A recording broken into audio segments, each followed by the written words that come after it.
सोलापूर महापालिकेच्या हद्दीतील छत्रपती संभाजीनगर तलाव परिसर व किल्ला भाग परिसरात 7 मार्च रोजी कावळा व बगळा या पक्ष्यांचा नैसर्गिक मृत्यू झाला होता। त्याचे नमुने तपासणीसाठी पाठवण्यात येऊन त्या प्राण्यांना बर्ड फ्लू असल्याचा अहवाल प्राप्त झालेला होता। त्या अनुषंगाने बर्ड फिल्म प्रतिबंध आणि नियंत्रणासाठी राष्ट्रीय कृती आराखडा 2021 नुसार उपरोक्त दोन्ही परिसर हे दक्षता झोन म्हणून जाहीर करण्यात आलेला आहे।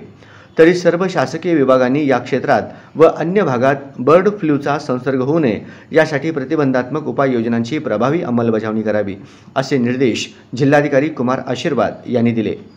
जिल्ह्यात बर्ड फ्लूचा संसर्ग होऊ नये या अनुषंगाने करावयाच्या उपाययोजनेच्या दृष्टीने आयोजित आढावा बैठकीत जिल्हाधिकारी कुमार आशीर्वाद मार्गदर्शन करत होते।